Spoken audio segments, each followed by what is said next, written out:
News at 6 begins with breaking news. Tonight, new photos of the Bourbon Street attacker. The FBI just released these images. They show Shamsuddin Jabbar just an hour before he drove a truck along the crowded Bourbon Street, and they're asking for anyone with any information to call the tip line. Meanwhile, we have live team coverage for you tonight as that famous street reopens to visitors. The Superdome opens to Sugar Bowl fans, and officials are working to learn more about what led to the attack. Good evening, everyone. Thanks for watching. I'm Katie Moore. And I'm Sharice Gibson. It has been a very difficult start to the new year here in New Orleans. Earlier this afternoon, bars and restaurants along Bourbon Street reopened. Right now, the FBI is saying they do believe the suspect acted alone. And we are learning more about those killed and injured in the attack. Our coverage begins tonight with Lily Cummings, who has more about what investigators are saying today. Lily? Katie and Sharice, Bourbon Street is now open to pedestrians, and Canal Street, where I'm standing, is bustling. Just take a look behind me at the extra safety measures that have been put into place to keep folks safe. You can see a large armored vehicle. That is Homeland Security, and beyond them, you have JPSO directly blocking off Bourbon with a truck that they use during hurricanes, making a stronger barricade. Now, we were here this afternoon as Canal reopened. Cars were allowed to travel lake and riverbound starting around 2 p.m. 2 hours later, the Canal streetcar came back online. And then earlier today, the FBI gave big updates in their investigation. First, we learned that they now believe the suspect acted alone. We also found out that 2 explosive devices were found in the French Quarter in connection with this attack. Now, agents were able to disable them. After that press conference, NOPD Superintendent Ann Kirkpatrick was on Canal. She shared they installed large metal blockades on Bourbon that prevent driving on the sidewalk. The chief was asked if she was upset that they weren't in place the night of the attack. Listen to her response. It's not a matter of being upset. This is not a matter of pointing blame anywhere. A terrorist is hell-bent on destruction. This man was going to do his best. And if it hadn't been on Bourbon, he was going to go somewhere else. Now, we also told you yesterday that investigators were looking for 4 suspects. They are no longer looking for those individuals. They told us that because there was footage going around that showed those folks looking at the coolers where they found some of those explosive devices. But the FBI said in that update today that these folks appear to just have been looking at those coolers, checking them out after they were placed. Reporting live from Canal Street, Lily Cummings, WWL Louisiana. All right, an important distinction there. Thanks so much, Lily. Investigators are continuing to piece together evidence on the suspect who committed the attack, Shamsuddin Jabbar. The FBI and local law enforcement says he's a U.S. citizen from Texas and an Army veteran who came to New Orleans looking to kill. Our chief investigative reporter, David Hammer, joining us now in studio. David, what do we know about Jabbar's history? Yeah, we're learning so much more about Shamsuddin Jabbar. Yesterday, we were able to speak with Army veterans who served with Jabbar and knew him as a kind, intelligent, and talented IT specialist about 15 years ago. But now we're learning about his mounting personal and financial difficulties that may have just pushed him to the breaking point. Records from Texas and Georgia show Jabbar was divorced 3 times, in 2012, in 2016, and the last time in 2020. That last case was very contentious. Financial records from 2022 showed Jabbar with mounting debts, and his ex-wife alleged he committed fraud in payments to her and their child. The divorce wasn't settled until just a few months ago, with Jabbar telling his ex-wife's attorney he was facing foreclosure. And a year and a half ago, Jabbar moved into this compound in Houston in a tight-knit community of devout Muslims. This morning, a neighbor who did not want to be shown on camera talked to our sister station, KHOU. When he comes in, he was Muslim. As a Muslim, I didn't know what happened to him before. I didn't know anything before, what his background was. I was in the military. I learned anything just everybody else learning as well. Now I know he was a nice, quiet neighbor. He won't bother. I know my kids are a handful. They sometimes scream, but he won't be bothered. The FBI Deputy Assistant Director Christopher Reyes says that sometime before this summer, Jabbar started professing allegiance to the Islamic State terror group ISIS.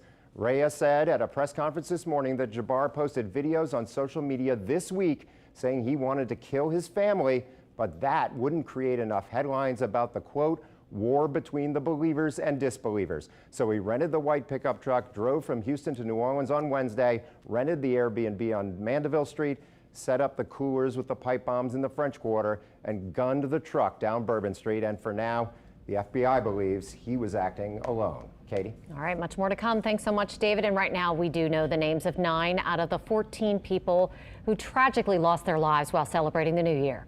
18-year-old Nakaira Cheyenne Dido from Gulfport. She was visiting with her cousin and her friend. St. Thomas More alum and Princeton football star Martin Tiger Besh, and Nicole Perez, who was a mother from Metairie. Reggie Hunter, who was told, or we're told rather, was visiting New Orleans from Baton Rouge on a whim.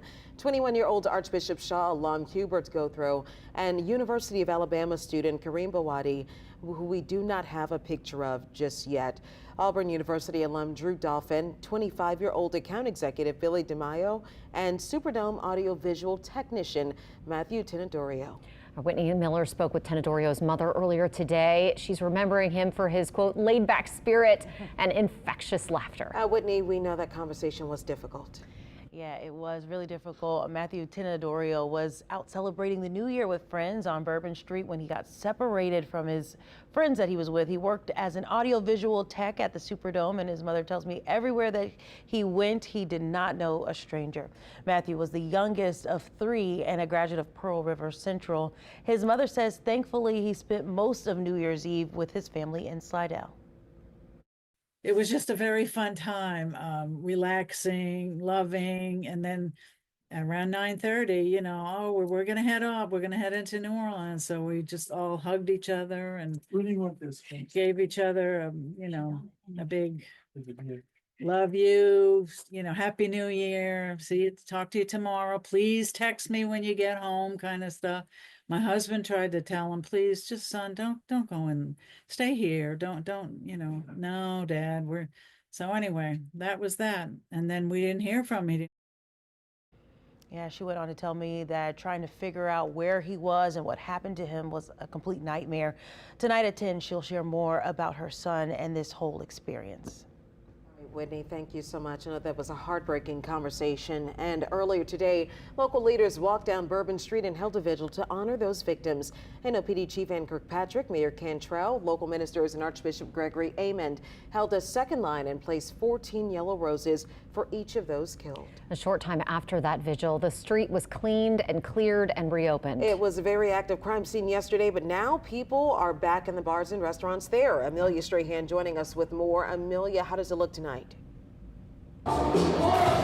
Katie and Charisse, for the first time since that attack, it's starting to sound a little more like normal on Bourbon Street. I'm sure you can hear the music playing. The crowds are returning. Really, since they opened that street at 2 o'clock, the crowds did not hesitate to come back. I'm going to step out of the way so you guys can get a quick look at Bourbon Street. Now, you know, this is a little closer to Canal. If you go further down, the crowds are a lot more dense, and we're expecting them to get even denser as the night goes on and the Sugar Bowl crowds make their way down to Bourbon Street. You can probably see the flashing lights. That is still just one little shot of the heavy police presence that's still down here on Bourbon Street. But I mean, as soon as they opened it up today, the people immediately started walking down, and I think it is because of that law enforcement presence. You know, it made people feel safer. But since that attack early New Year's Day, investigators have been the only people allowed on Bourbon Street. So it is encouraging to see it starting, you know, to look a little more like normal. And of course, there are mixed emotions about this reopening.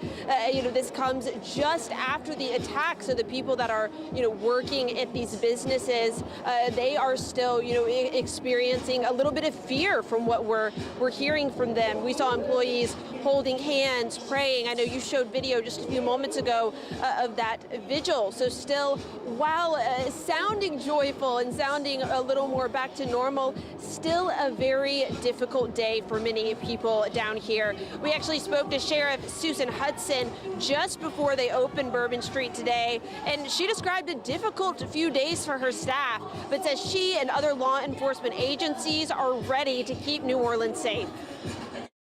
People said veterans who've been here for years are like, I've never seen anything like that. Community, it's about our visitors, it's about us.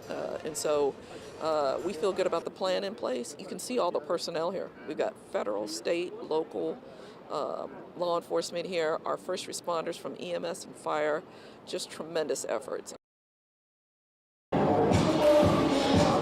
And of course, we're so grateful to our law enforcement out here doing a very important job during a very difficult time. We're going to keep you updated as we stay out here on Bourbon Street this evening. We'll see you guys back here at 6:30. Reporting live from Bourbon Street, Amelia Strahan, WWL, Louisiana.